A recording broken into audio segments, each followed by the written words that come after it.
Le monde a célébré aujourd'hui la journée internationale de lutte contre les accidents vasculaires cérébraux. En l'absence de manifestations officielles au Gabon, notre rédaction se penche ce soir sur les causes, les moyens de prévention et les symptômes de cette pathologie qui est statistiquement de nos jours l'une des premières consultations en neurologie. Détails et explications de Charline Woram-Piram-Bimi et Bertin Osaga.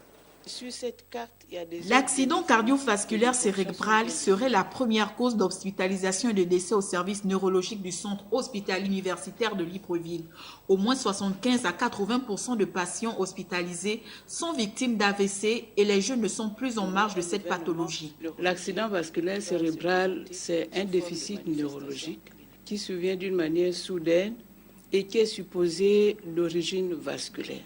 Les causes, le plus souvent, c'est l'hypertension artérielle mal traitée, c'est le diabète mal suivi, c'est l'hypercholestérolémie, c'est le tabac, c'est l'alcool, c'est l'environnement, c'est la mauvaise alimentation. L'AVC se manifeste de plusieurs façons et en fonction de la zone touchée. Par exemple, une paralysie de l'hémicorps, par exemple les troubles de la vision, les troubles du langage, avec difficulté à émettre des mots, difficulté à parler.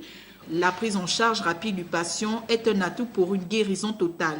Plus on a beaucoup plus rapidement pris en charge cette personne, les séquelles seront amoindries par rapport à la personne qui a été prise en charge au bout d'une semaine, de 2 jours, de 3 jours.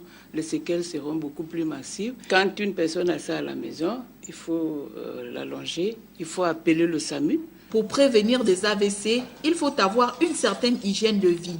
Éviter de fumer, boire de l'alcool et le stress. Il faut surtout un contrôle régulier chez le cardiologue ou le généraliste et vérifier son taux de cholestérol et de glycémie dans le sang.